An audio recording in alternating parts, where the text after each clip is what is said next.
Okay, let's see about this now. Hello everybody, can everybody hear me? Oh wow, there are a lot of people here. Good lord. This is slightly weird. I can't actually see the chat on my screen right now, but I can see it on... I have two screens set up right now for context. One to actually draw on, and then one to actually try and read the chat on. And only one of them is keeping up with the chat, but that's the version where the stream is slightly behind what it actually is, so I might not see you guys' comments straight away. But hello. Hi, good to have you guys here. Wow, this is really weird. In case you weren't aware, this is my first time doing a live stream. I don't know if you could tell that by how confused I am by all of this that is happening right now. Wow, there's a lot of hellos in the chat. I don't know if I've said hello yet. Hello everybody, I hope you're having a good day, I hope you're doing well. Welcome to the stream, it's happening. Yeah, before I carry on, I don't know if I'm just talking to myself right now because the chat's going really, really fast, so could I just get a couple of "we can hear yous" if you guys can hear me? Again, my computer's a bit laggy, so I might not see it right away, but can you all hear me? I don't know. I don't know if you guys can hear me. Yeah, you can! Yay, hello, awesome, I don't know. Wow, yeah, a lot of you guys can hear me. Thank you for keeping me posted on that. Brilliant. Oh, wow, this is so cool. Okay, I'm gonna actually start doing things in a second. I'm just sort of taking this all in. This is really cool. Look at all this positivity in the chat. This is delightful. Yeah, if any of you guys can't hear, I have background music playing, I don't know if you can hear it. Like I say, first time doing a stream, but if it's too quiet, let me know, I can turn it up. If my voice is too quiet, I can't turn that up. If it's too loud, I can turn it down though, because I have it at the highest setting. Awesome, so hi Jazz, that's one of my friends in the chat, I saw your username go by. Hello. Oh, it's always very weird, hearing that people I actually know watch the things I do on the internet, because that's a whole different world. So yeah, back to what's actually happening today on this stream. Basically, doing this to celebrate the channel hitting over 200,000 subscribers. I asked you guys what you wanted me to do for that a while ago, and there were a lot of really good suggestions, but one of the ones that stood out was doing a live stream, because I've never done one of these before. Oh, there's a slow mode in the chat? Sorry, I don't know what that is. Sorry, I just saw a comment go past that said, oh, you can turn on... Oh, that's magical. Brilliant. Oh yeah, I can actually read now, thank you. I didn't catch your username because the chat was going so fast, but I can actually read what people are saying now, so that's delightful. Yeah, no, I have slow mode on, it's good. Somebody was saying, you don't have to turn it on if you don't want to, but that's actually really helpful. I can read now. This is great.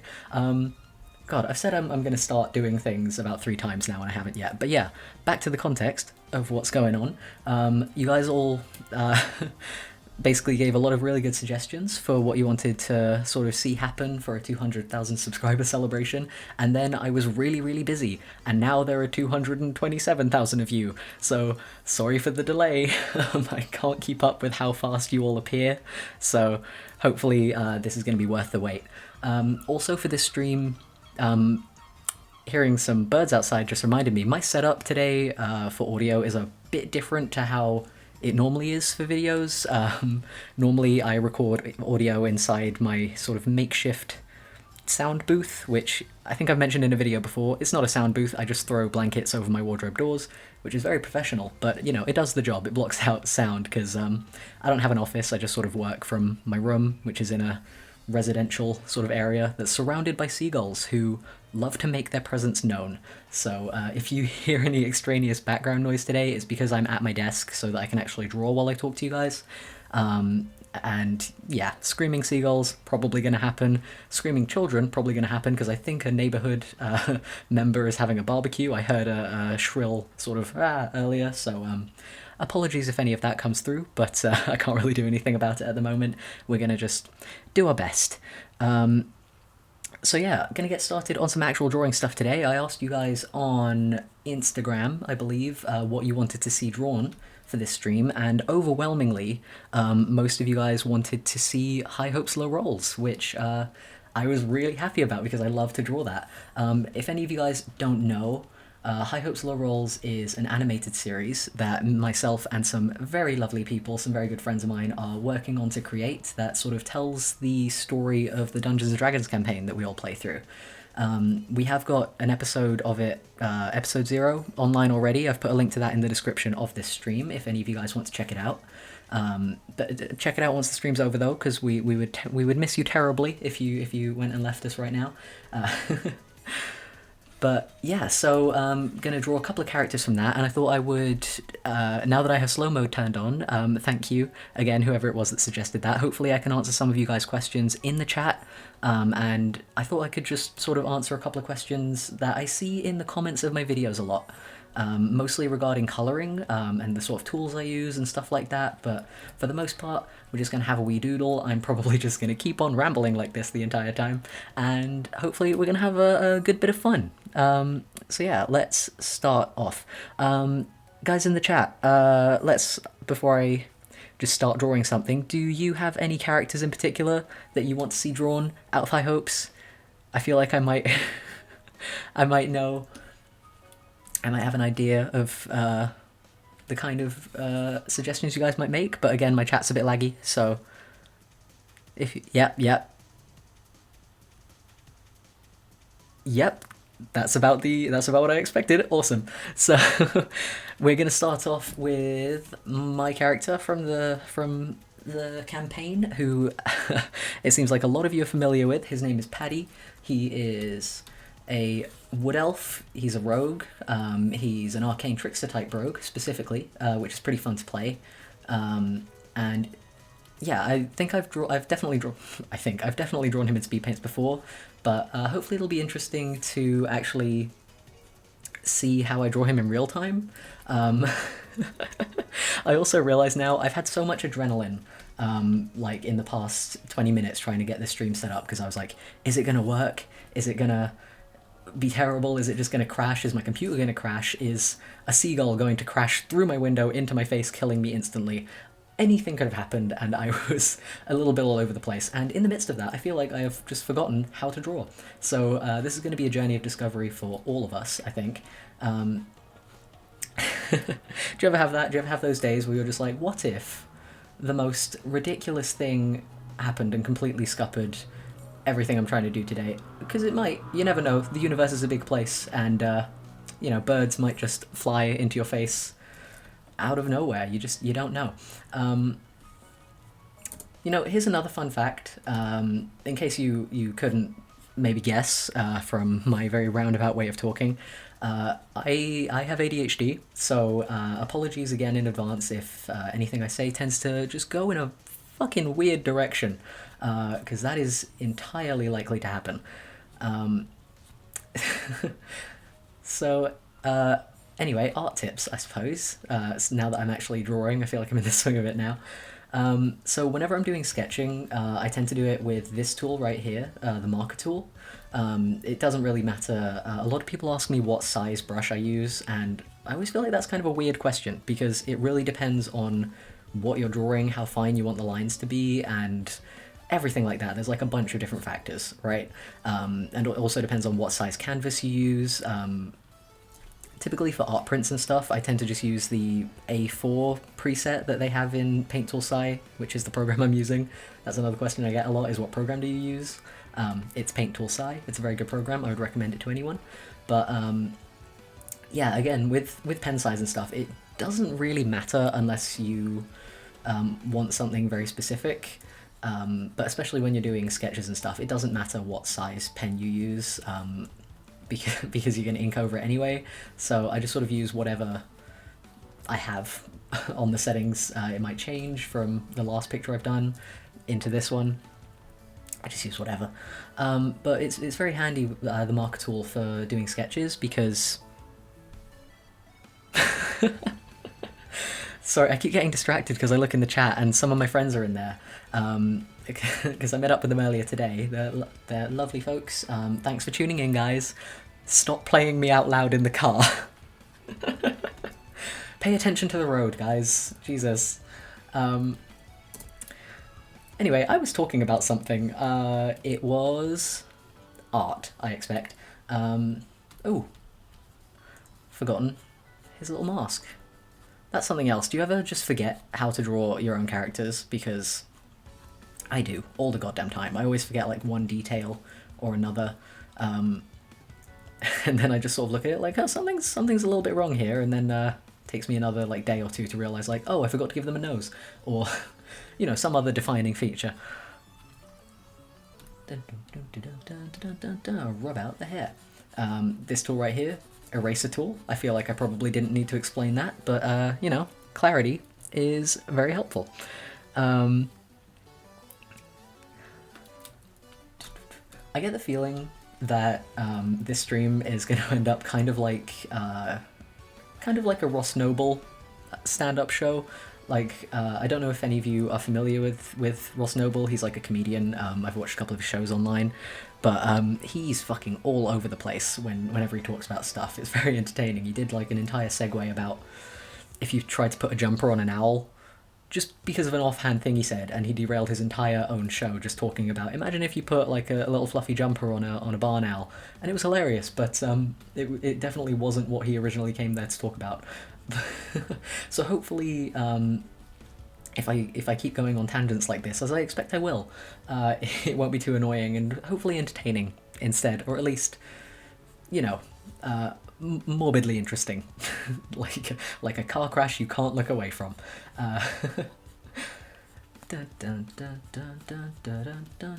Put on the hair. A ADHD squad represent. Thank you, Glitchy, in the chat. Is that weird if I call out people's names? I'm learning a lot about stream etiquette in a very short space of time here, I feel.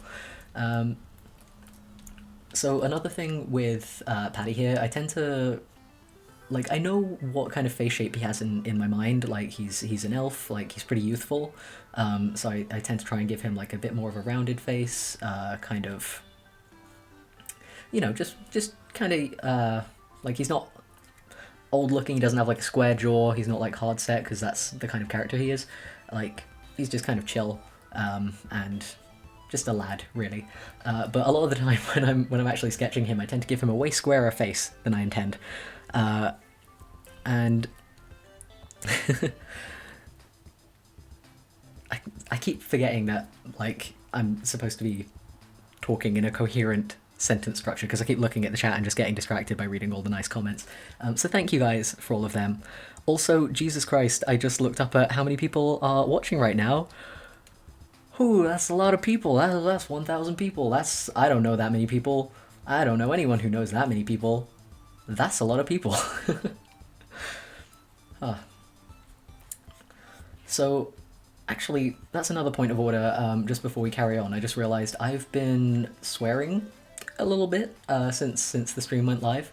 And I feel like I probably should have put a disclaimer for that at the very start, because you know, in my normal videos, I have the chance to edit and cut out, you know, if I swear excessively, or if I, you know, flub any of my sentences or go on weird tangents. I have the chance to, you know, cut that out and make everything coherent, make it make sense, and not you know, go through the entire video with something of a potty mouth. But you know, this is live, and half of my vocabulary is made up of curse words, so apologies if anybody's sensitive to swearing, or if you know, if there are any youngsters watching, don't use me as a role model on the on the swearing front, because you shouldn't swear, kids. It's you shouldn't go around swearing unless you are in the company of friends who don't give a shit about it, and then you can swear all the fuck you want.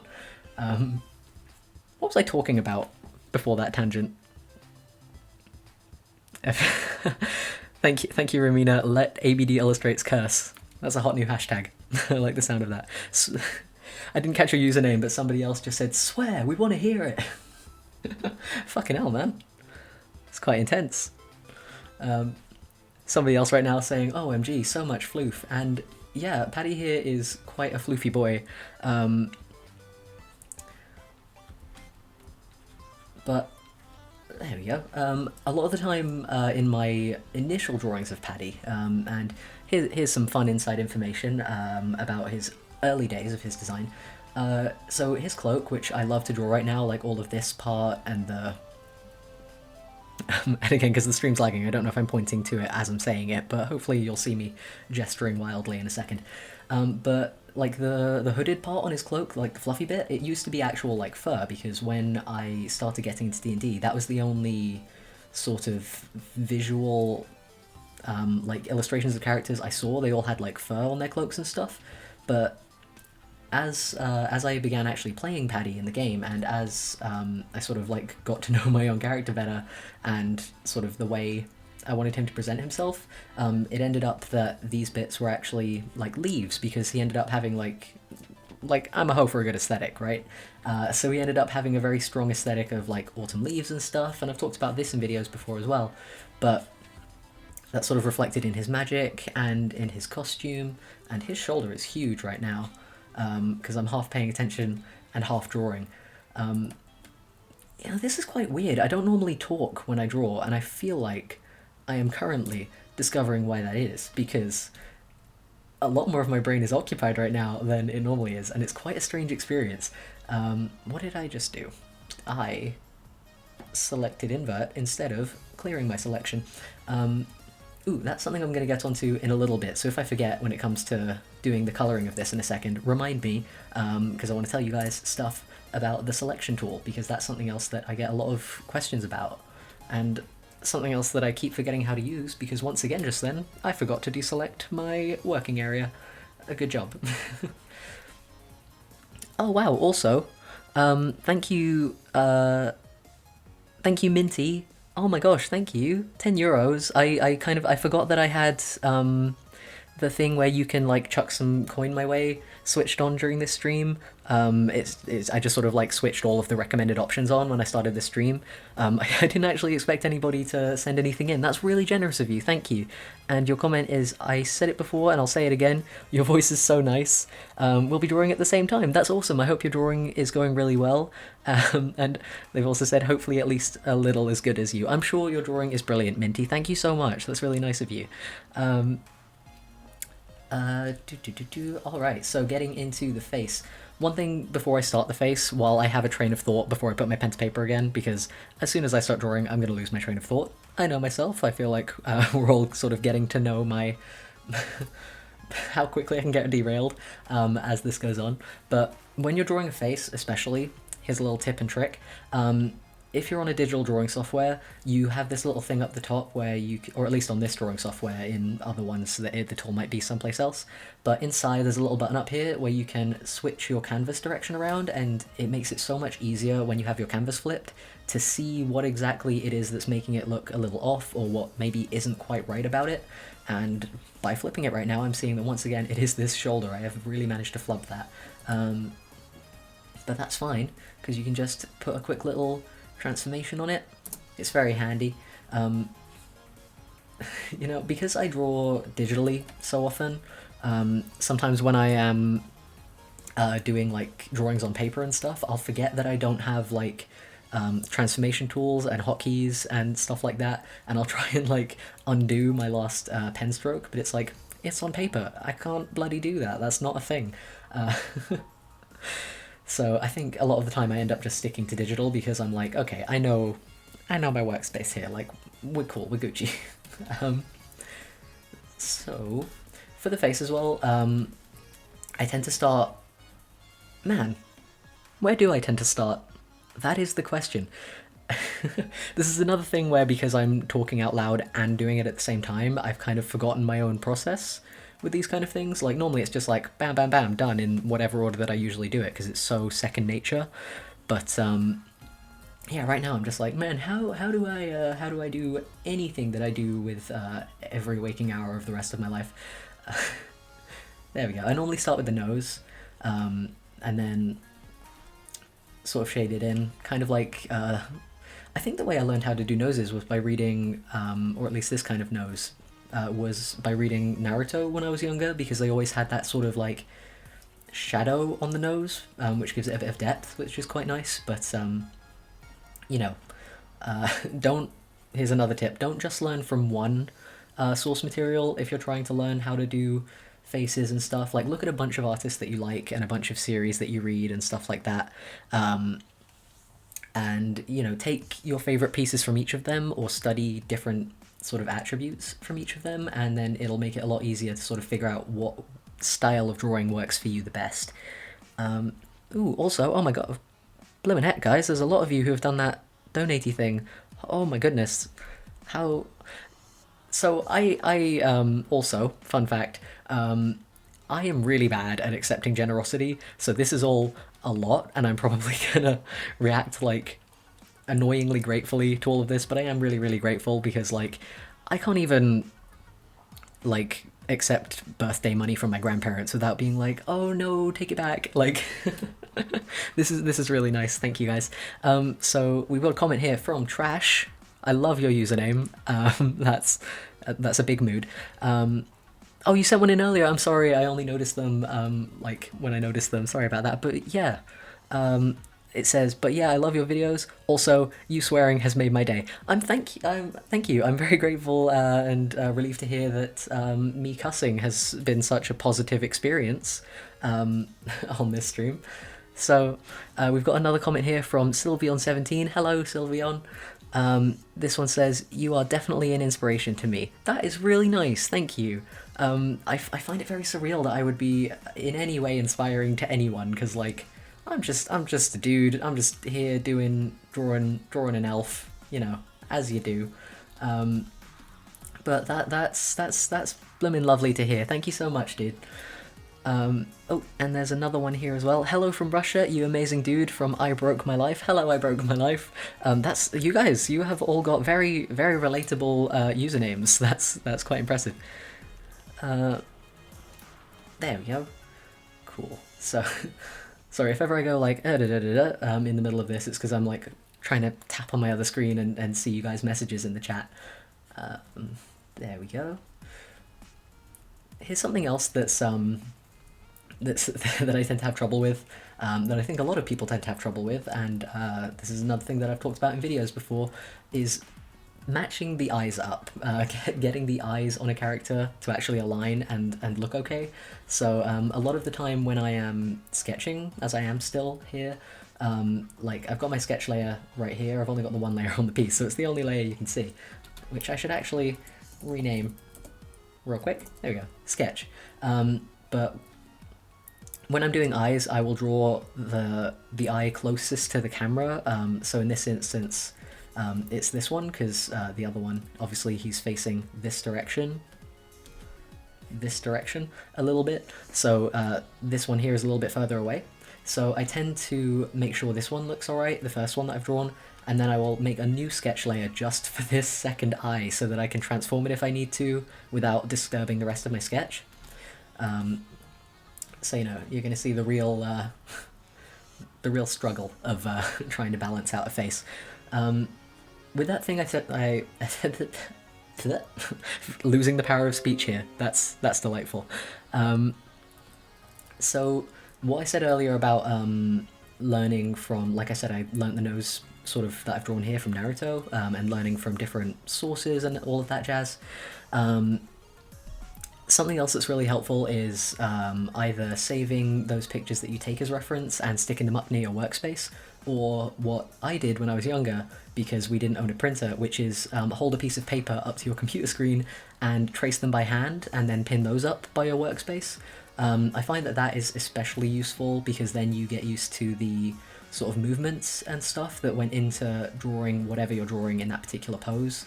And then you can translate it a little bit more easily into your own style, because you've gotten to grips with sort of how to draw it by sort of drawing over it. Obviously, if you do that, you can't like trace your reference material and then say like, oh, look at this thing I drew, because like you traced it. Don't do that. But it's definitely useful if you're collecting reference images or... Oh, I don't know if you guys can hear that. I think the emergency services just went past my flat. Cool. But yeah, if you're trying to get together a a batch of references, which again I would definitely recommend, then drawing over it yourself is definitely very, very helpful. Thanks to everybody freaking out in the chat about the angry, tired person there saying the police are after Paddy. Probably, to be honest. I don't know. Our DM could set anything on us. I would be surprised, but also, like, I wouldn't be surprised. You know what I mean? Like, I would definitely be like, please stop. I don't want my boy to have to outrun the law. But also, like, oh yeah, this is a typical Tuesday in Arcaden. Arcaden, by the way, is the setting of our D&D campaign. It's all homebrew. Like our DM Jenny, who... Actually, before I carry on, I just realised, can everybody in the chat, real quick, just say happy birthday Jenny, because it is our DM's birthday today, and I want to really, really embarrass her, because she hates having her birthday acknowledged.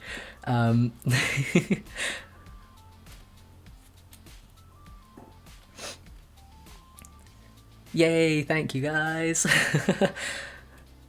So yeah, happy birthday, Jenny. I hope you're watching the stream either live or later on down the line, and then, you know, getting sufficiently embarrassed as and when it occurs. Oh, there's so many lovely birthday messages. This is delightful. But yeah, so as I was saying, our D&D campaign, it's... Oh, this is the best. There's like 1,000 messages rolling in of just people being like, happy birthday, Jenny, and I know you're gonna hate it. So, yeah, our D&D campaign, it is homebrew. Jenny, like, writes it all, like, takes inspiration from things here and there, whatever, but turns it into this amazing, like, really in-depth world. And the placement for it is, or like the name of the main setting of it is called Arcaden. That's the name of the world that we play in. A little bit of trivia. There's a lot of other place names as well, but if you guys care to follow along with the animated series we're producing as and when it comes out, then you are going to be introduced to a lot more of them, and I'm very excited because, again, if you guys weren't aware, I do the line work for the frames in the animated series that we're making. And I am very excited to be able to draw a lot of locations that we have coming up. There are some that are just so cool, and I can't wait to be able to sort of translate them to the screen. So that's going to be pretty neat. I reckon... before I reckon anything, thank you to Alex Carroll. That's another message with things attached to it. They say, I just want to say your videos are so skillful and chill. Thank you, that's really cool. I aim to present a chill sort of video experience. And they say, keep up the good work, and also happy birthday, Jenny. Thank you so much, Alex. Also, I just realized you have my name. I approve, that's a very cool choice of name. I don't know if you chose it, I chose mine, so but kudos to your parents, or to you, I don't know. So yeah, what I was reckoning, anyway, before I got distracted there, did you guys have any questions? These are all going to come in so fast, so I don't know if I'm going to be able to read all of them, but if you guys had any art questions about what I'm doing right now on screen, I will probably be able to formulate some kind of answer to them before I get onto doing line work and stuff, so let me have... Oh, somebody in the chat asking, what does he mean he chose his name? Further context about myself, I am a big old trans person, which, you know, the joy of which is that I got to choose my own name, and I think I chose a pretty cool one. So there you go, for anybody who wasn't informed. That's something else that I get asked a lot on videos and stuff, is like, hey, is this guy gay? Like, why is he talking about, like, you know, liking to draw men, and like why is he making these jokes that confuse me about gender and things? Like, I'm not taking the piss of anybody who asks those questions, because if you don't know, you don't know, but like, because obviously I know myself, it's quite funny to see, because I just forget that people don't know. So yeah, I think a couple of people asked some things just then about art stuff, but then I got distracted again. It's what I do, it's my brand. So if you guys did have art questions, I'm going to try and read through them in the chat. Let's take a look. at this. There's another comments come in from somebody called Iwu who says, "Don't mind me, just a mess who wanted to say that very few things in this world make me as consistently happy as you do, you wonderful dork." And there's a little heart. All of these comments, you guys, this is so nice. Thank you so much. Oh my god, I closed the thing. Iwu. I hope I'm pronouncing that right. I don't know how else I could pronounce it, but thank you. That's a really sweet comment. That means a lot to hear. Let me see. Have I turned slow mode off? No, I haven't. All of these comments are just coming in really, really fast. Let me see. Oh, somebody asks, how do you consider, this is Alyssa who's asking, how do you consider spacing when putting Paddy's mask on? And if you mean, like, how I consider how it fits on his head and stuff, I don't. Sometimes you just have to throw things in places in art and hope that it sticks. And in this case, it does, because I'm the one who decides whether it's going to fall off his head or not. So it just sort of stays on. But in terms of considering the spacing and stuff, it doesn't really come to mind, because it's just sort of like whatever looks good, and what doesn't look like it's out of place, as opposed to, considering any realistic or scientific spacage, stuff like that. I had another thought there, but my train of thought has left the station, so I can't quite catch it.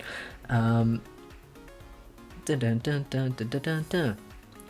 Let's see. Any tips for lights and shadows? Yes, I'll probably get into that later on. Remind me later. Tips for shading. There's a lot of questions about shading and stuff. Best tips for character creation. That's a good question. So for character creation, actually, this is a really good topic to cover, because most of my art is to do with sort of character design. So that is actually something I can, at least to a degree, hopefully say something helpful about. So with character creation, a lot of the time I have people asking like, hey, can you help me design my character? They're this basic trait. And you can't really, or at least you can't really expect somebody else to be able to know what that character's going to look like based on... I think there might be some background noise happening right now, so sorry if there is. I have headphones on, so I can't quite hear. But anyway, so you can't really expect somebody else to be able to know what your character looks like and what a really cool sort of in-depth, nuanced design for them would be based on one generally applicable real-world trait. Like, I've had people say like, hey, my character's gay, how should they look? And I'm like, or like, how should I write them, or how should they act, or anything like that. And that could be any trait. It could be like, they're a wood elf, how should they act? They're a rogue, how should they act? And there are a lot of stereotypes or like archetypes about how any of those things should or are expected to look or behave or anything like that. But a lot of the time, the best characters are the ones who either subvert those kind of archetypes and don't conform to them and are kind of unexpected or put a twist on it, or they're just the characters that do conform to those archetypes, but they conform well because the way that they fit that sort of stereotype fits into the world that they're put into. I don't know if that makes sense, but like a character is a part of a story, right? And everything else in that story is going to affect how that character behaves, what they look like, what accessories they have, what, haircut they have even. Is it impractical for them to have long hair? Is it more practical for them to have a skirt or trousers, or should they be wearing a cape? Is it cold? What life experiences have they had, So I would say the biggest tip for character design is knowing your character and knowing the place you're putting them into, like the setting you're putting them into. That's part of why Paddy's design here ended up changing from the sort of typical D&D style fur cloak into this sort of leafy thing that you'll see when I color. It's like cool. It's Halloween colors. It's quite fun. But it changed because I got used to the character. I got familiar with the setting of the campaign and the kind of things that went down in it, which really helped sort of inform his design. So best tip for character design is get to know your character, get to know their world. It helps. Your character's a person. How would a person act? How would that person look? All that kind of thing. Hopefully that was helpful. I like the one person in the chat. I missed your username, I'm afraid, but I just saw one person's just written Halloween in all caps because I mentioned Halloween, and somebody else singing the pumpkin song. Love that. So about to go. I think that's about good for a sketch. So dun, dun, dun, dun, dun. I forgot to give him his freckles. So gonna go into line work. There are. I'm trying to get a little bit educational with this hat. I would be a lot more educational if I could finish my sentence. Thank you, mouth. But yeah, trying to get a bit more educational with this now. Like, I've wanted to be educational this whole time, but again, I keep getting sidetracked. So when I do line work, or when I've done line work in the past, there are obviously as many ways to do line work as there are styles of art. It all depends on what you want to draw, what mood you're going for, all this kind of thing.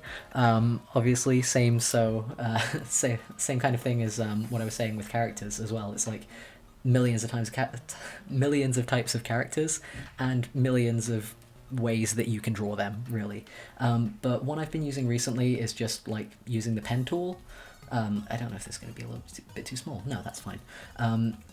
But when I used to do this kind of like character art and stuff, or like in my old character art more specifically, I always used the marker tool, like for both the sketch and for the line work itself. I would just set the folder that I have my line work in to shade on Sci, and then it comes up. It's quite nice if you use this one for colored shading or colored line work even, because then it gives it a bit more pop, it gives it a bit more color. It's quite nice. So let me just show you how that looks real quick. So that's a bit thick. I think I always used to use quite thick line work when I used the sorry, I just got reminded of the solid snake meme. So I think I used to use quite thick line work when it came to using the marker tool to do my inking, but recently I found using thin line work, I just prefer it. It's not better, it's not worse. In my eyes it's better because I can do a better job with it personally, but again, it all depends on the way that you draw. Doesn't really matter what somebody else is using, because, you know, just use whatever works for you. But you can see what I mean about it sort of showing through a little bit, hopefully. Like, it's kind of soft, it's kind of nice. I think I used to use this marker line work more when I would have a bit more of a painty color style, because it sort of blends in really nicely with if you have like a painting layer underneath and you use colored marker line work, it shows the paint underneath through, and it gives it that nice little finish. I think it looks quite nice. Oh, hello, Meg McConch. Thank you for the I don't even know what these are called, like the highlighted comments, the donatey comments. They're really nice. But you said, love your art, man, keep up the great work, and a little smiley face. I will certainly try to. Thank you, Meg McConch. Somehow I felt like that was like one of those puns that like somebody in The Simpsons would like call into the bar and be like, hey, is Hugh Jass here or something? Like, I don't think it was, but for some reason my brain was like, wait, did you just read out like a like a silly pun? Meg McConch, thank you. Cool. So line work anyway. The kind of line work I've been doing a lot more recently. Pen tool. Again, set it to whatever size works for you, but I've been putting the minimum size, and I think the minimum size on Sci is what actually changes the final thickness of the line. I don't know if that makes sense either, but like if I go back to the marker tool, the minimum size on it is about 35 as well. If I whack it up to 100, it's pretty thick, and if I whack it down to 0, actually, that's a bad example because they're about the same. But if I whack it down to 0 and then I brush lightly, it comes out that kind of thickness, which is pretty thin, pretty feathery. But if I put it to 100% minimum size and I still go pretty lightly, it still comes out thick. So do just be aware that your minimum size is probably going to affect how your pen strokes come out more so than like whatever scale you're actually drawing at, you know. So yeah, let's get this one inked.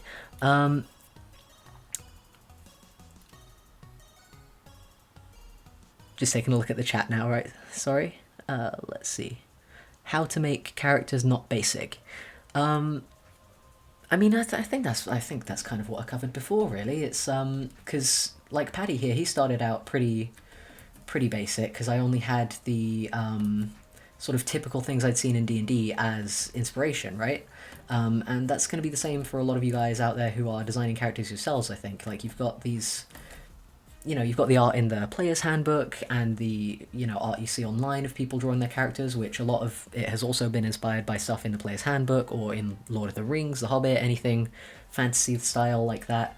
But I think the way to make characters less typical is just sort of put whatever you like in it. Like if you are really into Lolita fashion or something, like that I've been watching a lot of Delightful lately, so I've kind of got that on my mind. But those like really frilly, really detailed like sort of dress fashions they have in Japan and stuff, or like it originated there. I don't know. I'm going on a tangent. I don't know a lot about fashion, but I think you guys know what I mean. But if you're really into that, or if you're really into I don't know, dungarees, like you can make your character wear anything. There's nothing to say that you wouldn't have like you could put your character in like a blimmin' onesie and they could rock up to the final fight dressed like a panda, you know what I mean? Like there's nothing to say that your character wouldn't do that because you are the one who says what your character sort of would and wouldn't do. And even if you're obviously if it's for D&D you kind of have to check some things with your DM, like don't go crazy and be like, yeah, my character wears a hat that turns into a steam engine, like they don't want to roll stats for a steam engine every time unless they're cool with it, so you got to check that stuff. But if it's just their actual aesthetic and what they look like you can go kind of wild and just have a bit of fun with it, because at the end of the day it's all about sort of what you have fun with, because it's a game. But the same applies for non-D&D stuff as well. Like, you should always just be having fun with what you make. You shouldn't be trying to sort of reach any standard or anything, or, conform to the norm. That was lame. But you should just draw what you like, and that's going to make your characters look a lot more fun, and people are going to feel, how much fun you had making them through how much fun you present in them, you know what I mean? One thing I would recommend, or like one artist I would really recommend for good character design is, I'll need to look because I have them on my shelf right next to me. Kohei Horikoshi, for anybody who doesn't know, that's the author of My Hero Academia, the author of Omegadoki Zoo. There's another really good series. I think it's called Sahara the Flower Samurai. He's done a lot of really good stories, and all of them feature really cool character designs. I'm just like rewinding that last statement in my head. I don't know if I said like he's done a lot of really cool character designs that feature a lot of really cool character designs, or if I said he's done a lot of stories that feature really cool character designs. The second one is what I meant.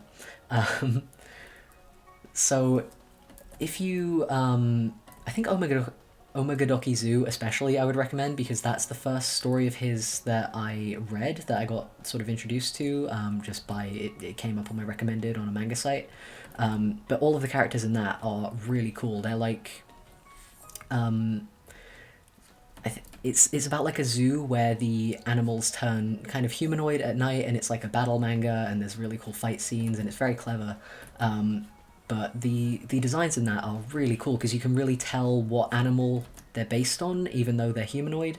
And they don't, some of them have like, a fish head on a man body, although that is what one of the characters look like. Some of them are just sort of like human with, the features of a lion or features of a snake or something. But they really make it work, and it's quite fun to sort of look at them and sort of think how you could maybe do that yourself. Like, if I was designing, I don't know, a character for this zoo or whatever, he doesn't really go overboard. You know, he picks out key traits and applies them. What's the opposite of liberally? Applies them to the right degree. You know, like nothing's too over the top, and when it is over the top, it's because it's for an over the top character. So everything works in the place. Oh, sorry, I just glanced back at the chat and somebody was saying "Rip chat killed by Boku no Hero Academia." Was there a bit of an explosion about that? Did a lot of you guys have a little get a bit excited?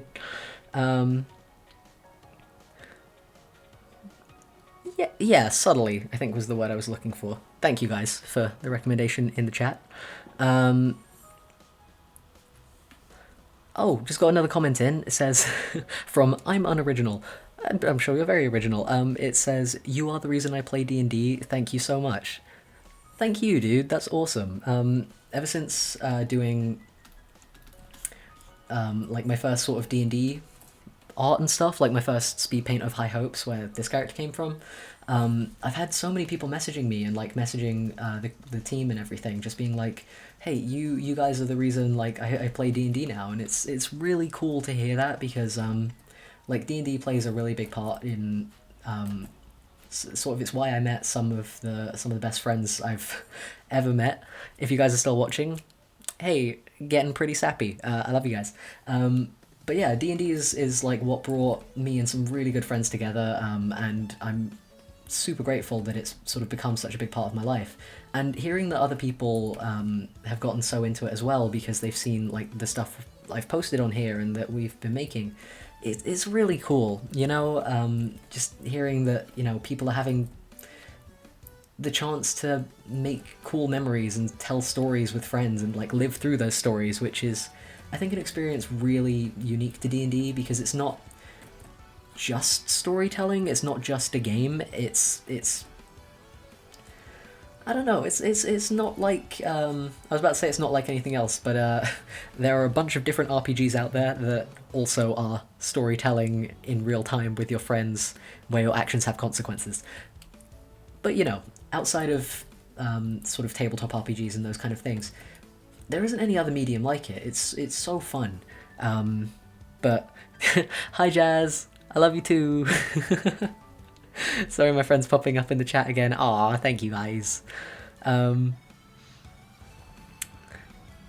we go, scrolling through the chat again. Yeah, if ever my mouse pauses on the screen, it's because I've like stopped to take a look at the chat. Oh, also, sometimes I have people asking how I do this, like turn the page around in Paint Tool Sci. There's a little tool here where you can just rotate it, and if you double click you can set it to a shortcut key. I have mine binded to W, and then I have drag the page around, binded to E, so they're right next to each other, so I just always have my left hand on my keyboard, and then it's easy enough to go on to Control Z if I need to undo any of my mistakes, erase any of my terrible art sins. So I tend to use the undo tool like a lot. Like I've been doing a lot of line work drawing recently, and geez, the amount that I use the Control Z shortcut, like it is ungodly. Because at the minute I have this sort of, and you'll see it here while I'm inking, but I have this tendency to want to make all of my line work match up like perfectly. Like I think I uploaded one Critical Role fan art recently, which was of Caleb and Ford, and it was a lot quicker and I was a lot more tired while I did it, and I wasn't as sort of like, this needs to be perfect. And I do kind of want to experiment and get into that more sketchy style again. I think that'd be quite fun. It would certainly save me a lot of time and stop me from haranguing my poor Control Z key combination so much. Because yeah, it can be very tempting to make everything match up neatly, but there is a certain energy that you get with sketchier artwork that I really love, and I do with my painting style and with my line work style and just my style in general. I do want to cut loose a bit more. I think I said that in my first sketchbook session video that I uploaded here, but still working on it. Imaginary Doodles, that name sounds familiar, has said, how long will you be streaming? Probably. I thought this was gonna be a lot quicker, but I didn't realize how distracted I'd be by the chat. So probably, I don't know, I'll probably do this drawing, and then we can call it a night. It depends on how we do, because I have no idea how long this is going to take.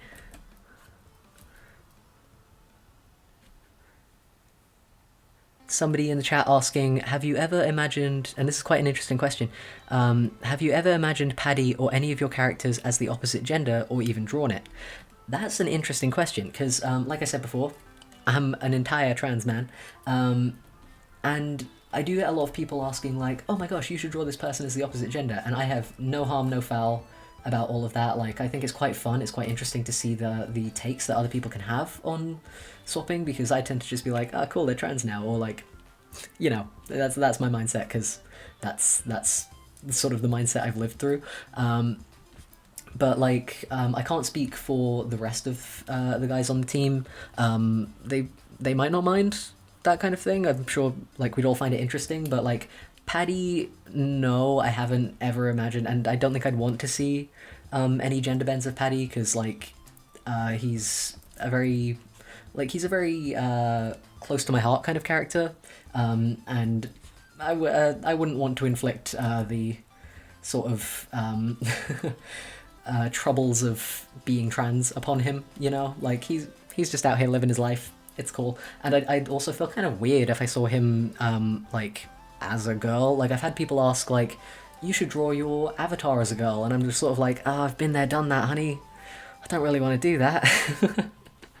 Like, I've already seen that version of myself. I'm not too keen on depicting it again when I'm, like, by altering the depiction of my current self. You know what I mean? But, if you guys do want to do fan art of Paddy and stuff, because we've had, like, or any of the High Hopes team, and Paddy is on my mind because I'm drawing him right now, but, like, we've had so many people draw art of the party from High Hopes, and every single time a new drawing pops up in the Instagram tag or gets sent to us over on Tumblr, we all lose our collective shit. It's so nice, it's so encouraging, especially because we've been working ever since, and I'm not going to go into detail because I don't want to give you guys any spoilers, but we've been working on the next episode ever since episode 0 came out, and it's been a long slog because we've been doing it around work and, things happening in our personal lives, everything like that. So that's why it's taken so long, but we've been powering through it the whole time.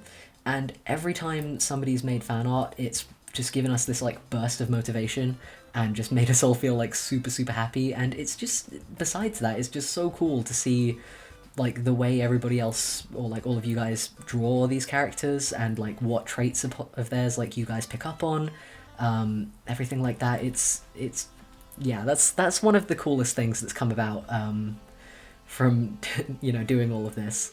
There's been like a really nice little community built up.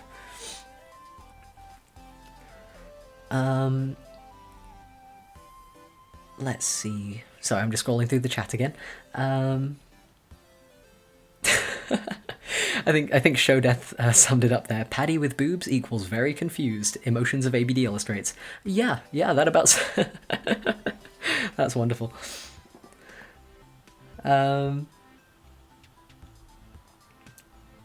Let's see. Dun, dun, dun, dun, dun, dun. Oh, quick comment read here from Jenny, who's our DM. Hello, Jenny. I knew you'd be watching. Hi. Hope you enjoyed your birthday messages. But Jenny's just said, in case you guys didn't see it in the chat, thanks so much, everyone who draws fan art and hangs out with us on Tumblr, because the community is so great and we're so lucky to have you all. And yeah, I think everybody in the party would really agree with that. Actually, I don't know where you guys are at right now. Everybody in the party's probably there. Maybe help type that. I don't know.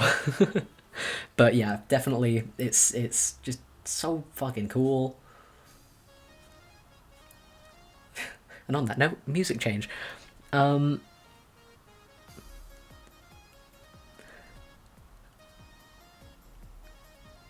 Let's take a look.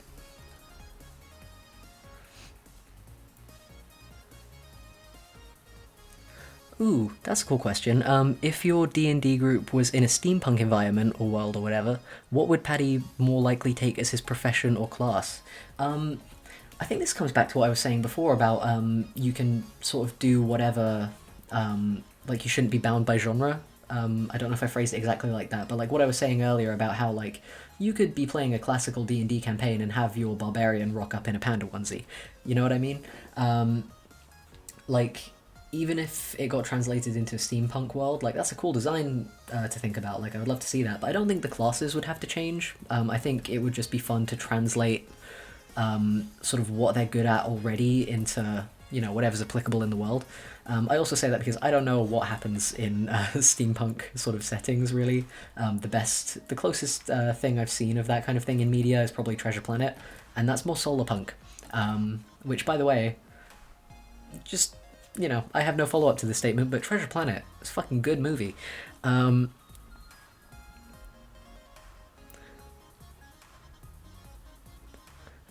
Somebody else has said, "Do you watch the work of Hayao Miyazaki? If so, what cartoon is your favorite?" Yeah, I kind of grew up on Studio Ghibli stuff actually. Um, I watched a lot of it. There are a lot of them that I haven't seen, but I think the one or at least the one I have the. Oh no, that was on a different layer, so that didn't fill in properly. Huh. That's a quick danger of doing part of your sketch, which is another thing I tend to do, or doing part of your line work, in fact, on a different layer. Like if I've gotten one part of the line work down and I know I'm happy with it, like I'll just make a new layer real quick, like I did with the sketch, and just do that line work there. If there's anything overlapping that I need to do like a broad stroke for, then I can just erase it because it's on a separate layer. But whenever I have to go and fill an area of it, I always forget to merge them so that it actually fills. Something to be aware of. But yeah, Ghibli movies anyway. The one I remember the most from my childhood, because it was the one. I think the only reason I ended up watching it was because it came up as an advert on another Disney. Disney. Sorry, I just saw Disney in the chat. Can you imagine Disney advertising Studio Ghibli films? But yeah, I think I only knew about this movie and ended up really, really wanting to see it because it came up as an advert on another of my Ghibli DVDs, and I can't remember what DVD it was that it came up on. It might have been Spirited Away, it might have been Princess Mononoke, but the one I always remember from my childhood is Pompoko, which is the one about raccoons, which looks really cute and fun, and then you watch it and it's fucking sad. It's like, oh, that was pretty harrowing. Actually, sure, they, turned into fun statues and they had, like, nuts like the blimmin' squirrel from the Great British Bake Off, which was quite funny, but it's like, it's a sad movie. That a lot of them are, like, deceptively sad, because the art style is so nice, obviously, because it's like, it's just, like, it's a good art style, but it's, yeah, don't let your kids don't let your kids watch Pompoko, because they're going to get sad about it. Let's see what. Okay, wanna be cute. Way to read me. Saying it's about raccoons. Looks at Paddy's face, and yeah, okay, understandable. My boy's a raccoon. What about it? I'm taking the mic. That's an absolutely accurate read. I cannot defend myself there. Um,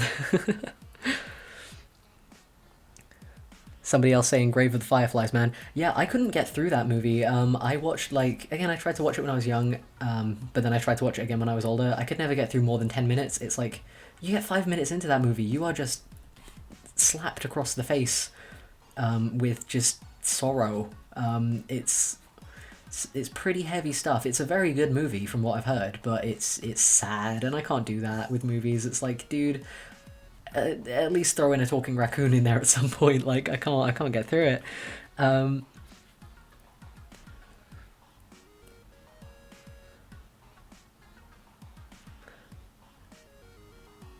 Somebody else asking, would you ever draw the party but with different professions? I'd like to see what the team would look like with different jobs. I don't know if you mean like jobs or classes. I don't know. That's quite interesting. I've never really thought about that because like I'm so used to everybody, and I think everybody in the party is so used to everybody being what they are. I don't think we've really considered, or if we have, I'm forgetting. I don't know if we've really considered what else any of our characters would be. Some of us who've wanted to have played different characters to try out different classes and stuff, but no, I've never really imagined that. I can't really think of what everybody would be in that case.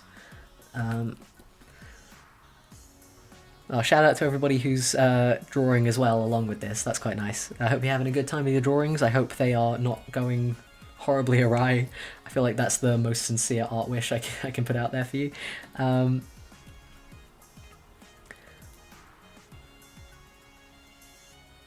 couple of people are just commenting egg, and I don't know why. Somebody else asking, have you ever wanted to cosplay Paddy? Absolutely, I have. Yes. I think that's one of that's like a life goal, honestly, because like I used to cosplay when I was younger, like really badly when I went to conventions and stuff. Like I have like sorry, I turned away. I don't know if I got quieter on the mic just then, but I have like a old broken crossbow prop sat in my corner of my room right now from like a Walking Dead cosplay I did ages ago, and like like I say, they were all very poor quality. So if I ever cosplayed Paddy, if I ever got to like live that dream, I really want to do it like at decent quality, like make it actually convincing, like just do a good job, give my boy the good costume that I at least think he deserves. But a lot of us have said that as well from the High Hopes team. We've all, like, I think we all just really, really want to cosplay our characters. Kind of goes without saying at this point, for the amount of times we've been like, man, can you imagine if we made this prop or this costume and stuff? But yeah, short answer to that question, do you want to cosplay Paddy? Yes, please, absolutely. I don't know the name of any cosplay companies, but like, yo, at me. Let me take a look at the chat again. What are you guys all saying? What's the craziest thing that's happened in your campaign so far without giving spoilers?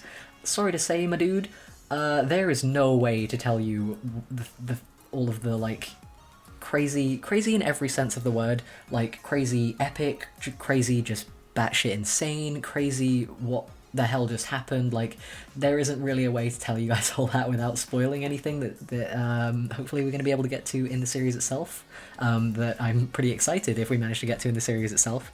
But yeah, there's been a lot. There's been a lot.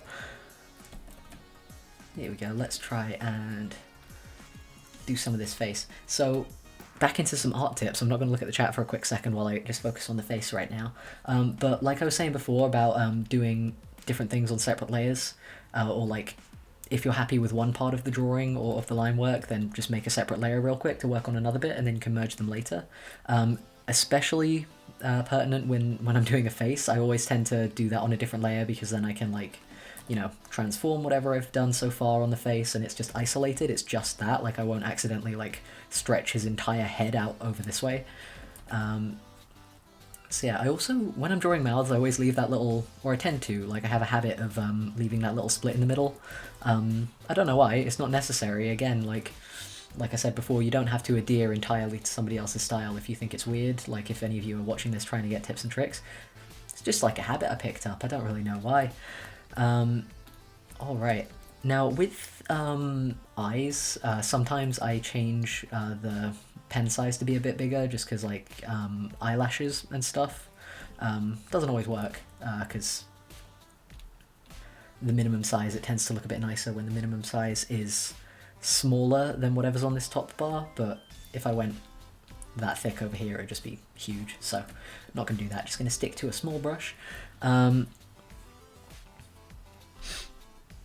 So, why there are a couple of people in the chat who are just shouting random foodstuffs, and I don't know why that's happened, but I hope you guys are having fun. I'm not going to pretend to understand why people are shouting pancakes in the chat, but that's unexpected turn of events. Unexpected flip event of events, maybe. It's pancakes.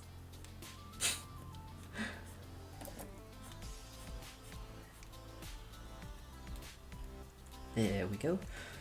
You can tell that, again, back to balancing the eyes, it requires my full concentration because I just couldn't even talk while I was it. Somebody in the chat's just commented, "Dad!" with 3 exclamation marks. Hi, Spawn. You alright? Oh, all the food because Paddy's an absolute snack. Cool. Okay, that makes sense. Thank you. I hope... No, not gonna finish that sentence. I was gonna say, I hope he's tasty.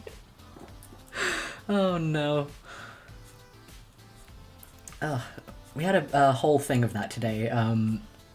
Jazz, one of our team members, ended up just like an unintentional just waterfall of innuendos, of accidental innuendos today while we were having a chat. And I love when that happens in conversation because after a certain point, like if you've like slipped up and like made enough accidental like dirty jokes, everything you say after that just sounds absolutely filthy, and then the laughter perpetuates. You cannot stop, and you don't have a lung left by the end of it. I feel like that's always the sign of a good time. Um, am I drawing with a mouse or stylus? I am drawing with a tablet, I think, yeah, that's a stylus, like I've got a pen in my hand. I don't use an on-screen tablet currently. I've done reviews for on-screen tablets in the past, and they have been really cool to work with, but I'm just so, like, used to my little Wacom. I think it's a bamboo tablet. I got it in like a pack that labeled it as a manga tablet because it came with a manga program as well, like an art program.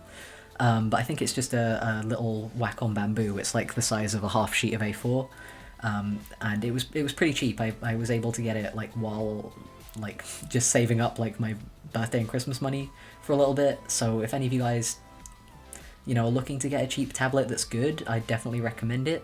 But yeah, I would like to look into getting more used to using on-screen tablets, but I always have so much work to do, and then it's like, oh, I could be, getting some practice in with the on-screen tablet for this, but then the rest of my brain is like, oh, but you could just do it and know how to do it if you use your normal tablet, so let's just use the normal tablet, how about that? And I'm like, well, can't argue with that, and I don't ever learn, so that's a piece of advice as well for me from me to you is if you're looking to learn how to use a new piece of equipment, actually use it.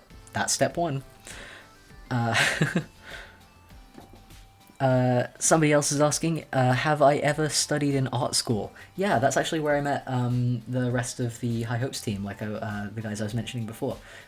So I went to just a local university, one that was local to me. Like initially I was like, oh, if I want to, get on a good art course, I'll need to go up to London, or I'll need to go to Kingston, or or like, what's the other one? I think there's just one that's like London Art College. I have no idea.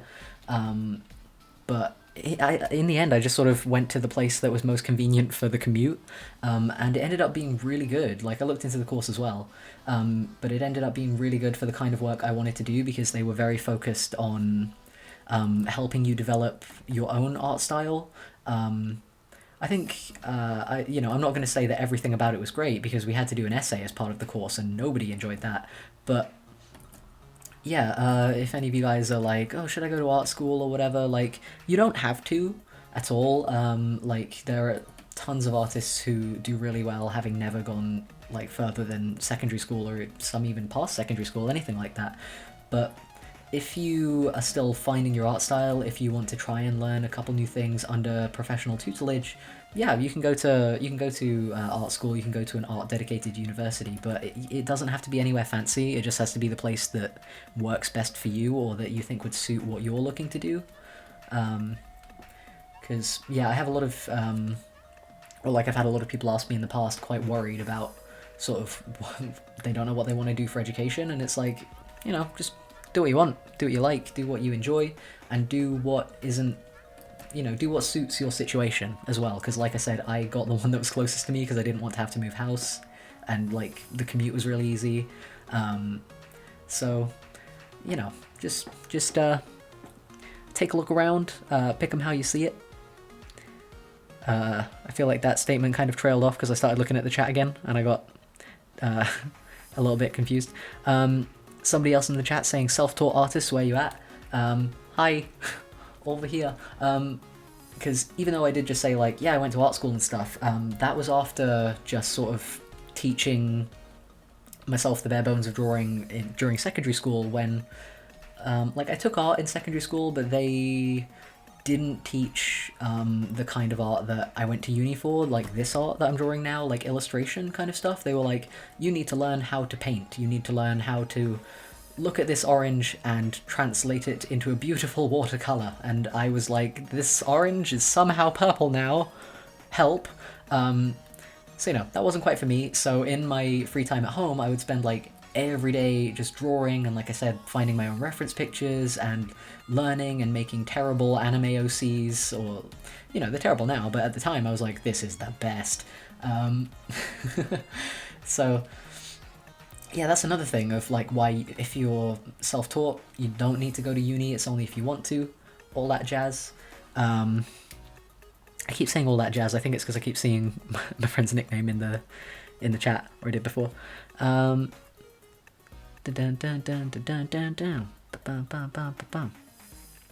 sorry. I do that all the time when I'm drawing at home.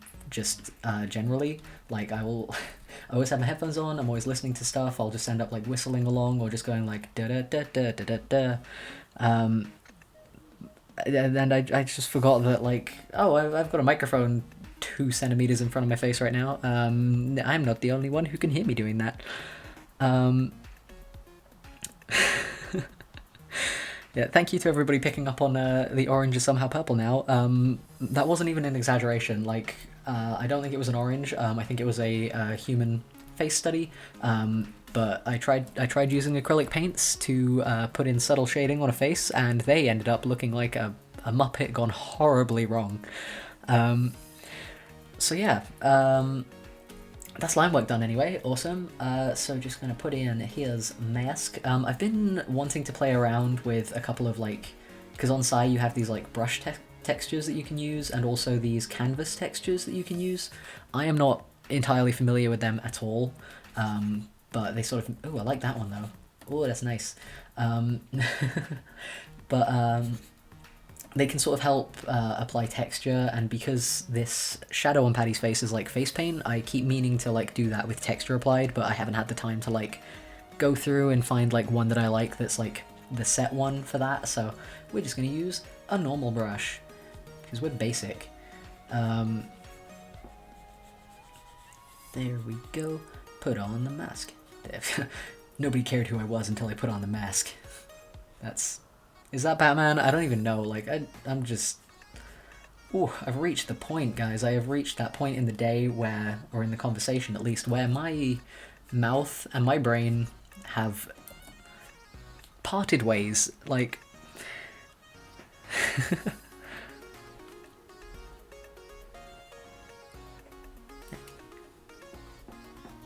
Again, just reading through the chat again. There are some really cool, like, comments coming through from you guys. Paddy is secretly Batman. I can assure you he isn't. He's nowhere near cool enough. Then again, I don't know. I think, you know, the only Batman movie I think I've seen the whole way through, or maybe I've seen other ones through and I've just erased them from my memory because I didn't enjoy them, but the only Batman movie I've seen and enjoyed, and potentially the only one I've seen the whole way through, is the Lego Batman movie. Like, that was a really fun time. I really love the Lego movies. They're just a good bit of dumb fun, you know? That's not the sketch layer. But yeah, so, like, I know a lot of, like, Batman references by proxy.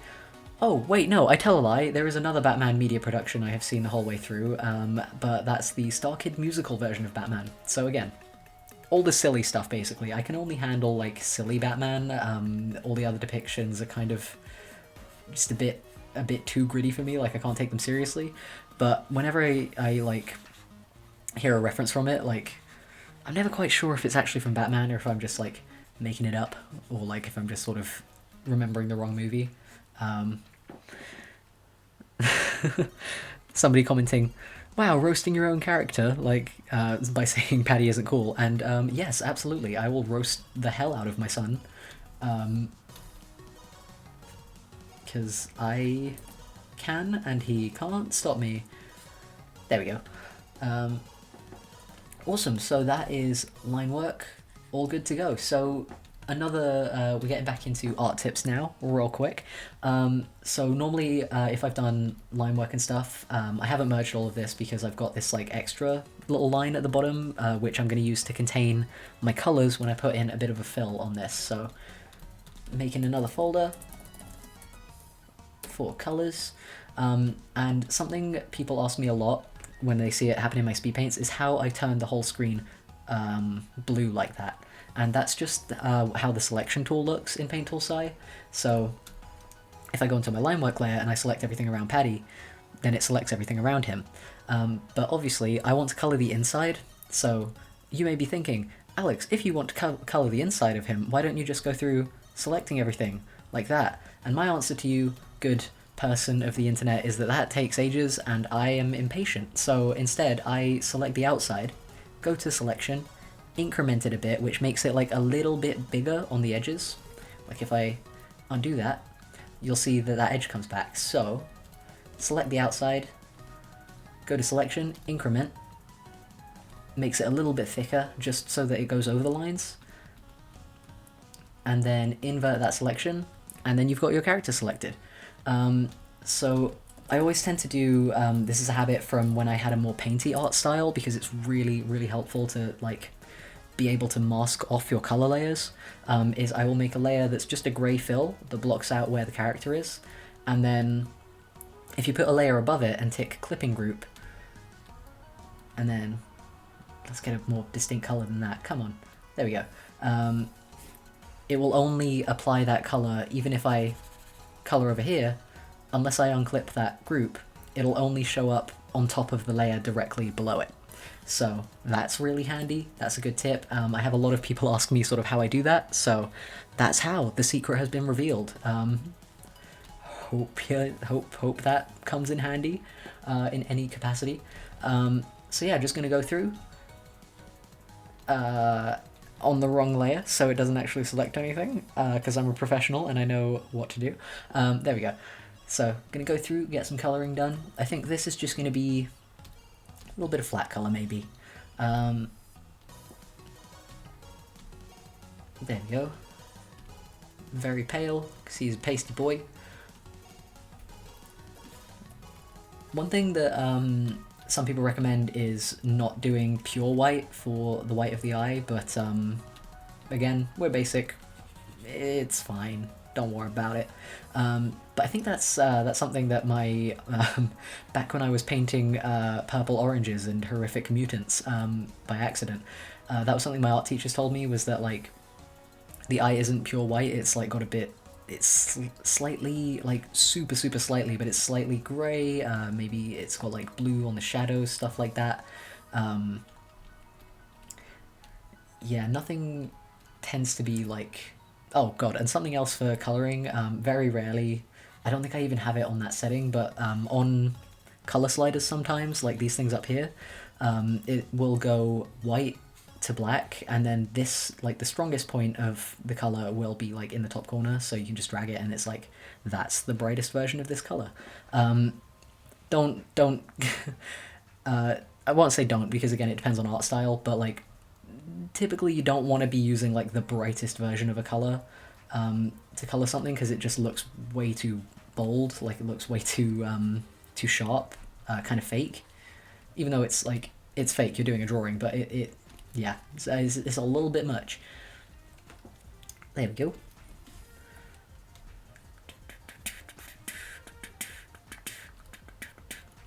Cool.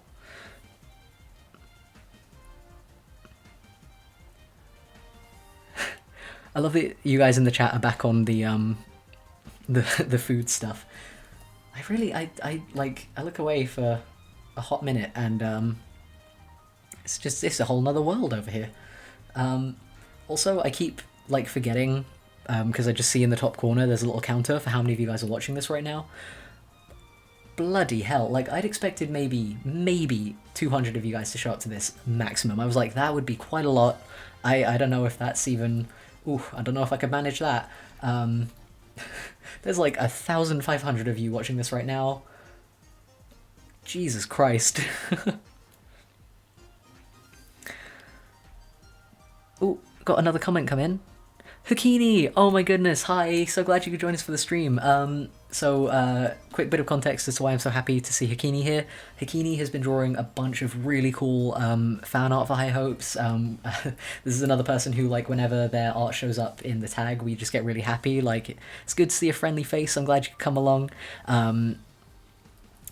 So they've said, congrats on the 200k. What's the most on-brand thing Paddy has ever done? And to answer that question, Hukini, you dear sweet soul, I think we should ask another question, which is, what is Paddy's brand? And to that I would say, oh, it's pretty gay. It's pretty flagrantly homosexual. I think, again, I don't want to spoil anything, so I don't think I can tell you the most, but I can tell you that there have been many. um, there's been a lot of gay panic. There's been a lot of. Here's a fun fact: Jenny, our DM, knows all of us very, very well, and she knows all of us very, very well, which means she knows what kind of NPCs to put in the game to really just make us suffer. You know what I mean? Just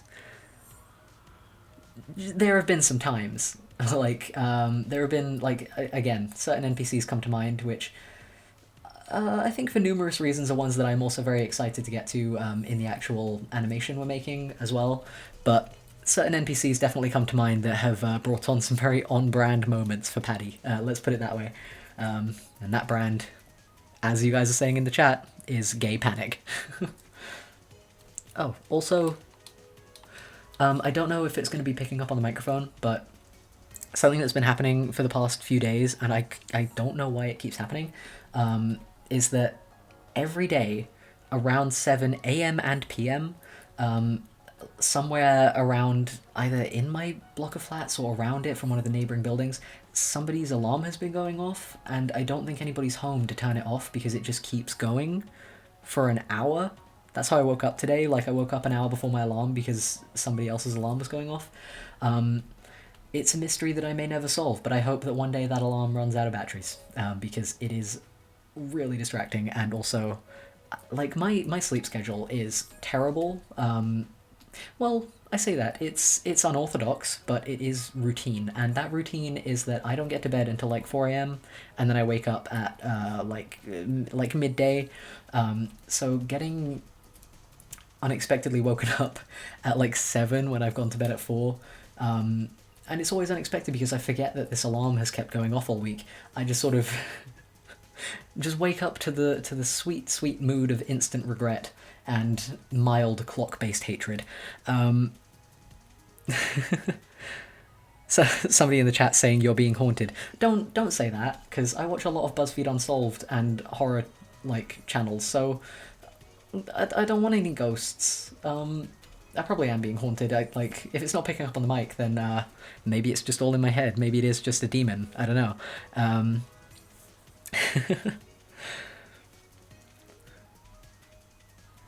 Somebody in the comments saying, why do so many YouTubers have chaotic sleep schedules? It's it's the beauty of being able to set your own work time and your own work schedule, is that you don't have to go to bed on time a lot of nights, or you don't have to get up for something in the morning. So for one thing, it throws you off a lot when you actually do have to wake up for something in the morning. But it's you do the work you want to do. You get the sleep you wanna until a neighbouring alarm clock comes and scuppers your plans. There we go. Another tool, just diving back into art things, another tool that I've discovered recently, I think I mentioned it in one of my 10 art styles challenges, that's really helpful, is the airbrush. You could always just like paint and then, that's really small, and then blur, but if you want like a smooth gradient, because Sai doesn't have a gradient tool, just use the airbrush. Like, that does the job real nice. I think this one I have a texture on. Ooh, that looks quite nice. I'm trying to take some leaves out of one of So for the animated series of High Hopes, there are two of us who work on the visuals, and that's myself and my good buddy Amy from Binwitch Illustration over on Instagram, and she's in charge of the colors. And I like the way she colors Patty's cloak. I bloody love it, and I have no idea how she does it, but it's like a bunch of really cool like circles and stuff. It's yeah, it's a good time. There we go.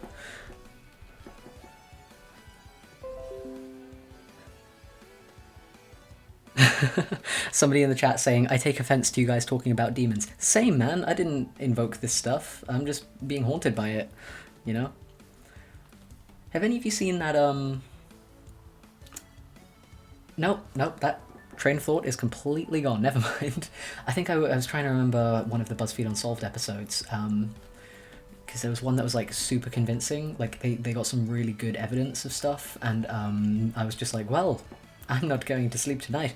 But like I was watching that one, and then the lights went out, and I was like, shit. Watching the show has summoned it to my homestead. Oh,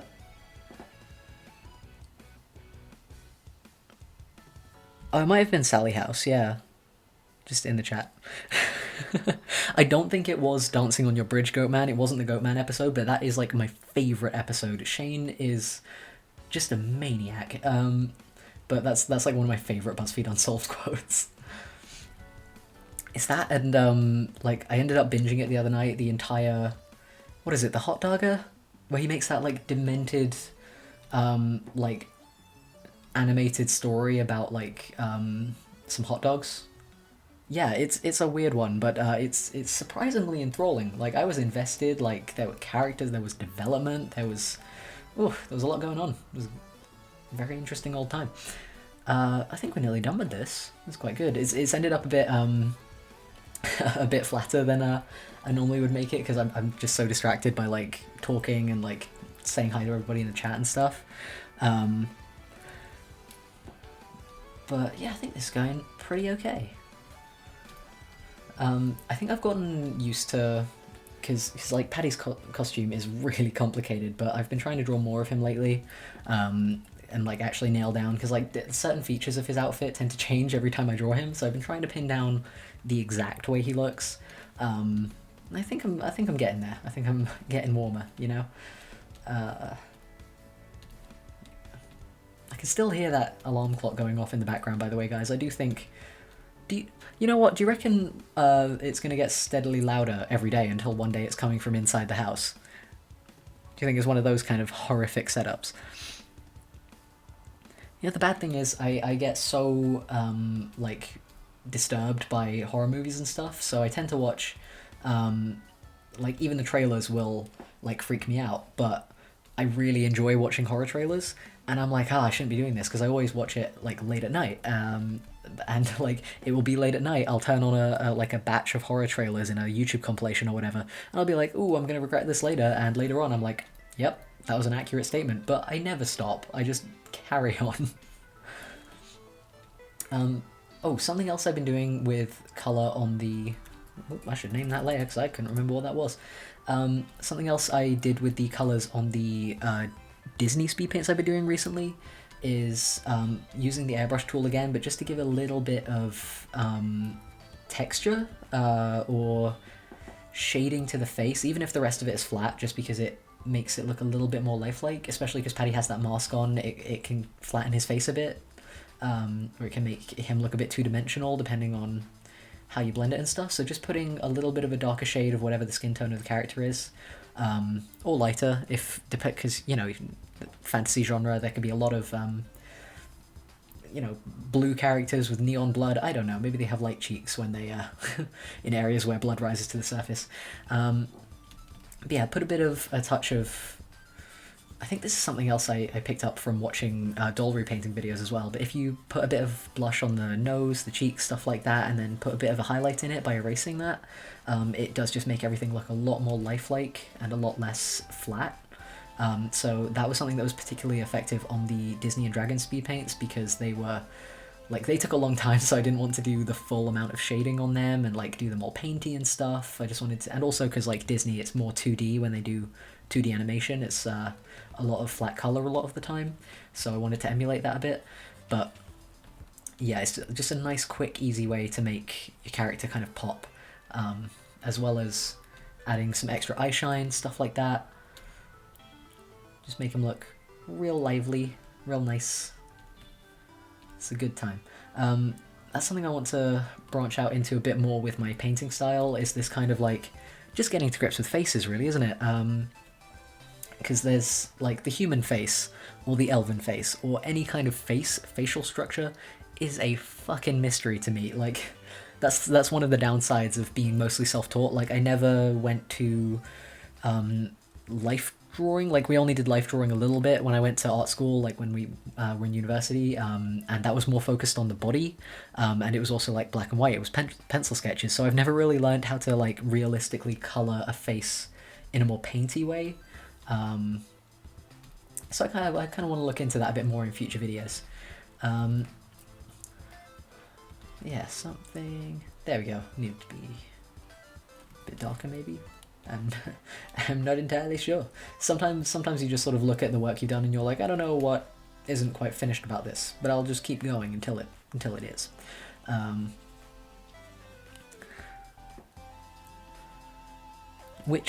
Ooh, that was a fun sounding question. Which musical song is Paddy's anthem? I don't actually know. I listen to a lot of musicals. Like, I am a massive musical theatre gay, like, guilty as charged. I don't actually know which one would be most applicable to Paddy. I just know, like, some of my favourites. The entirety of The Greatest Showman. And then, like, the Legally Blonde musical. I love the soundtrack from that. Heather's, Be More Chill, Dear Evan Hansen, the sort of big internet three. Wicked, I love. There are a lot of really good shows, but I don't think I could tell you which one applies the most to Paddy. I will leave that up to you guys' perception, maybe. I'd be quite interested, actually, to hear what you guys think on that.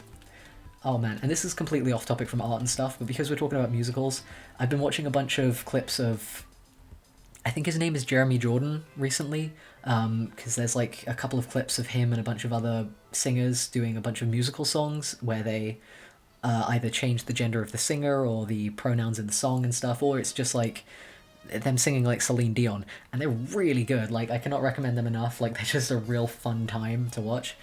Oh, there's been some more messages in. Ember Chi says, hey, congrats for 200k subs. Question, what is your favourite part of Paddy's design to draw? I love drawing the leaves on his cape. They're very fun.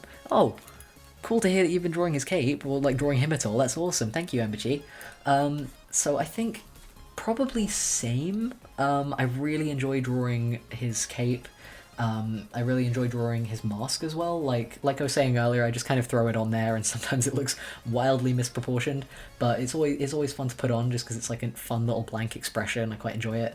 But capes and things that project motion are always really, really fun to draw, because you can have a bit of a wild time, like throwing curves in them and like really making them look dynamic. And I love the color scheme. Like I said before, it's a really Halloween-y kind of color scheme that Paddy has, and it's one of my favorite sort of color schemes to paint in or color in just generally. So yeah, I think that's probably my favorite part of his design. Ethan Vick as well, thank you for your donation, dude.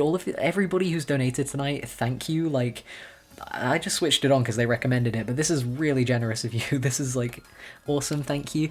Ethan Vick says, found your channel recently and really want to get back to creating my own style and trying to learn people.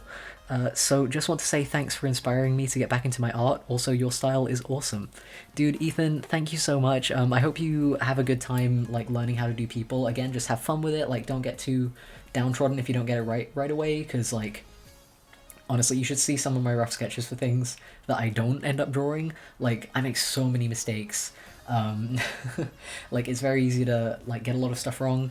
But every drawing that you get wrong is, one in the bank for a drawing you're going to get right later, because you've learned what you did wrong in that one, and you hopefully won't do it again in the future. But yeah, that's awesome. I'm glad any of the stuff I've posted could maybe inspire you here. Somebody else is asking, how do you draw hands? I would say with difficulty, look at your own hands and what direction. Biggest tip for drawing hands, actually, know what direction the thumb goes in depending on what kind of pose the hand is doing, because if you have the thumb facing outward on a pose when it should be inward to the body, it looks weird. Like I bought, when I was younger, one of my favorite manga, like professionally published manga, the author would frequently get the hands the wrong way around. They would stick the thumb backwards, and when I was young, I didn't realize what was wrong about that. But even then, I could look and see like something looks not correct with this frame. Like something's wrong, and yeah, thumbs is the thing to worry about, I would say.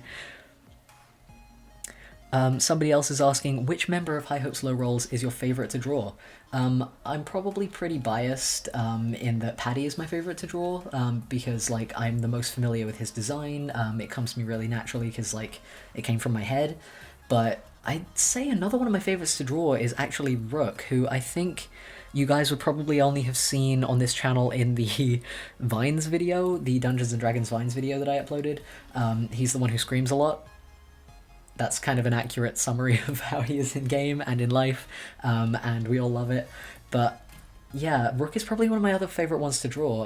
I don't know why. I think maybe his hat or like his hairstyle or just like his costume in general. Something about him's like really like he has the design of a good lad. I don't know how else to sum it up. It's just very fun character to draw. I will say I love the Dragonborn characters that come up in our campaign, but I hate drawing them. I think I've been getting better at it recently, but yeah, everybody on the team can attest that drawing Dragonborns is fucking difficult. Like, you have to, that one especially is one where you have to know how the face is structured, but because it's a fictional creature, that's really difficult. And Courtney Wilberton asks, thank you also for your donation, Courtney, that's really kind of you, asks, what software do you use for all of this? Thanks also, love your work. I think I said it at the start, this is Paint Tool Sci. I'm going to write it down. I just realised I can do that because I've cropped off the top of the of my screen right now because I wanted to, like, all of my drawing to be in frame, but I realised that's cropped out the program. Paint Tool Sci. Dun dun dun dun dun dun. That's the program that I use. Ba ba da bum ba.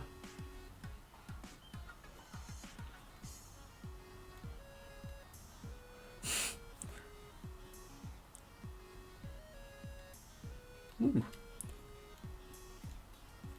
It's that one. I use Paint Tool Sci. It's really good. I can't recommend it enough. It doesn't have text, so I have to do that in a different program, but it's so good for drawing. Anyway, let's just get rid of that real quick. I think that's enough time for you guys to write that down.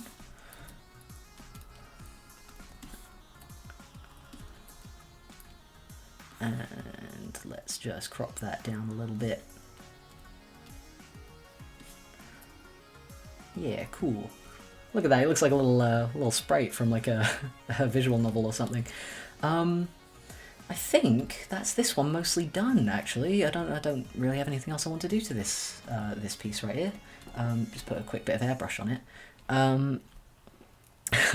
Somebody else asking, how many dice sets do you own?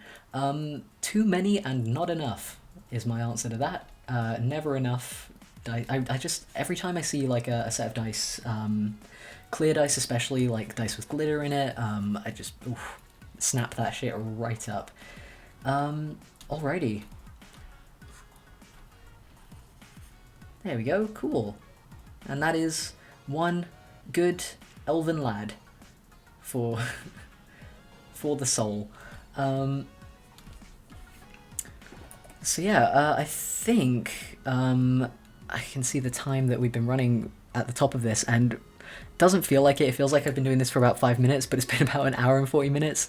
Thank you, all of you guys who have tuned in thus far and, you know, stuck around. I think I'm probably going to call it a day here. Sorry to love you and leave you. But I hope this was fun. This was definitely a new experience. I hope the haunted alarm clock from somewhere in the vicinity didn't affect the stream too badly. And yeah, freaking thank you guys for 200k. This is a complete mind-boggling milestone. See how mind-boggling it is? I don't know how to use my mind anymore. That's quite a testament to it. But I hope you guys had fun. I hopefully will be able to do more of these in the future. My at-home situation is changing up a bit sometime soon, so I should hopefully have the space to do more of this. It probably won't get any more coherent than it has been today, but we can certainly try. But yeah, thank you guys so much for coming along. I hope you've enjoyed yourselves. I hope you will have a brilliant day. And whether you're watching this live or later on down the line, I hope you enjoyed yourself, maybe learned something, and I hope you will continue to be here for whatever videos come about in the future. Yeah, now I have to figure out how to end this thing. I'm going to post this artwork on my socials and stuff, and the links will be in the description once I've done that later on, by the way. That's another thing that's going to happen. I legitimately don't know how to end this stream. Oh no. There's a button at the top. Is there a button at the top? This is the most professional way I could have ended this stream. Cool. But yeah, thank you guys for coming along. I'm going to switch tabs. I'm going to try and tune this one out. Thank you very much for tuning in. Bye. Oh, no. Wait, was that goodbye? That wasn't the off switch either. We're doing well. We're doing well. This is where everything falls apart. I don't know. Oh, wait, no. It's in my screen recording software, not on YouTube. We're good, man. This is something to look forward to next time I stream. I'll actually know how to turn it off at the end. Okay, this has been awesome. Thank you guys for 200k. And I hope you will look forward to actually seeing more of this dude sometime soon. And if you haven't checked out the series he's from, please go ahead and do that. We would appreciate more and more people coming to join the story and all of that stuff. Now I think we're done. Okay, let's try this again. Bye-bye.